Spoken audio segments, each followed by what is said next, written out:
A few weeks ago, I made a video explaining all of the original Gundam characters that appeared in GQUX, and in the latest episode, we got some characters from Zeta Gundam showing up, as well as an important institution.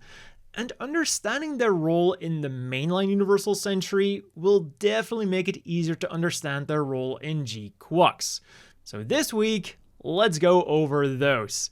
We've got Bask Om, Capa, and the Federation Newtype labs. And let's get started with Bask Om, because he is by far the easiest to explain and understand. He's a Federation officer, and in 0083, he had command over a Federation superweapon that was meant to stop another colony drop from happening.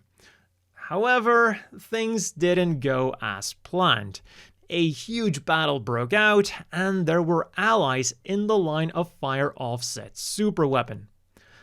Allies whom he didn't care about one bit, and he ordered the superweapon to be fired regardless, with a huge smile on his face, so he's not exactly the nicest guy around.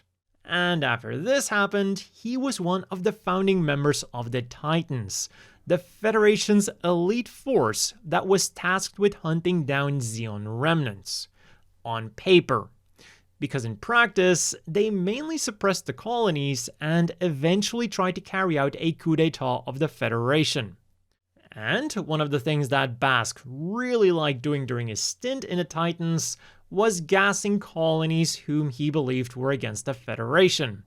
So that is why in GQUX, the crew members of the Sodon are talking about Federation intelligence members as being people who would use poison gas. Which, to be honest, is kinda rich coming from the people who started the trend in the first place, but whatever. That is who Bask is. Ruthless, power-hungry, and not concerned in the slightest to use underhanded tactics to achieve his goal, including sacrificing his allies. So expect him to do something really nasty in future GQUX episodes. Also, another person that I have to mention here is Jamitov Hymen.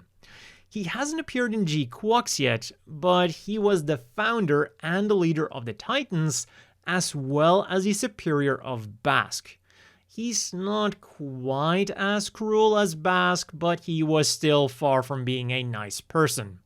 His main goal is world domination, and he tries to achieve this with various backdoor dealings, like for example, founding the Titans, and then using them as his own private army to take control of the Federation. So I wouldn't be surprised at all if he shows up in GQUX as a high-ranking member of the Federation who is trying to get even higher up. I also wouldn't be surprised if he tried to push the Federation to turn GQUX's Cold War into a hot war again.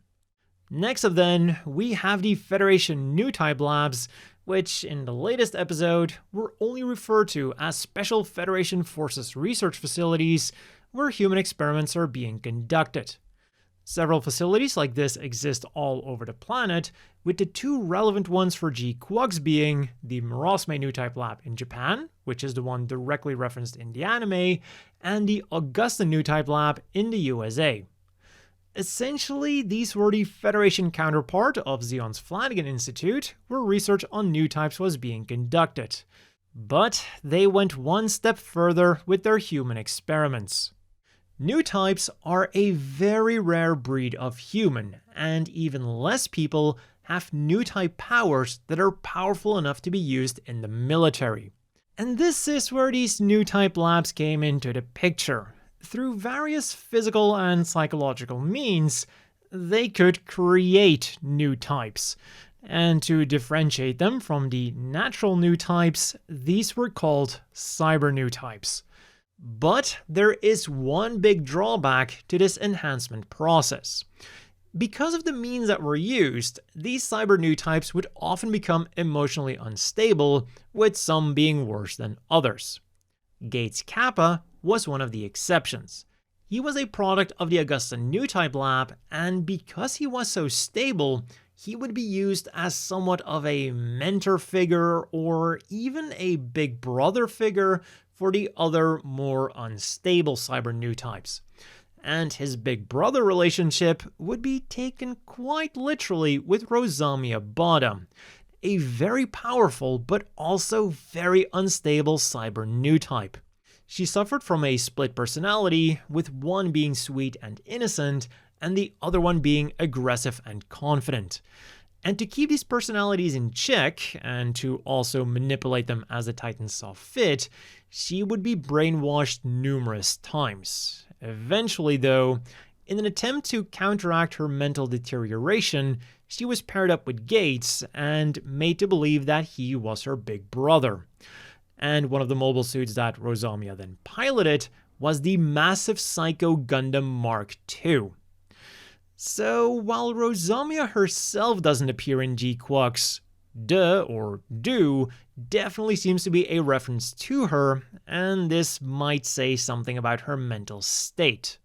Plus, do Murasame is also a reference, or straight up a stand-in, for another famous cyber Newtype, being 4 Murasame. Both of them hail from the Murasame Newtype lab, and both of them pilot the massive Psycho Gundam. And just like Rosamia, Force memories were messed with, and in the end, things did not end well. Also, I don't know if this will become a thing in GQUX, but it's also been seen that cyber Newtypes carry somewhat of a stigma. Not only are they prone to being mentally unstable, but they're also quote-unquote fake Newtypes. They didn't earn their powers and just got them implanted, which has been a source of ridicule and envy from other pilots. And those were all of the cameos this time around. But since they're all from Zeta Gundam, and the Titans in particular, it makes me wonder what other cameos we might be getting in the future. So here is a quick rundown of 3 additional high-profile Titans members that we might see appearing in some capacity: Jamaican, Jerid, and Yazan. Jamaican is Bask's underling and one of the Titans' most prolific commanders.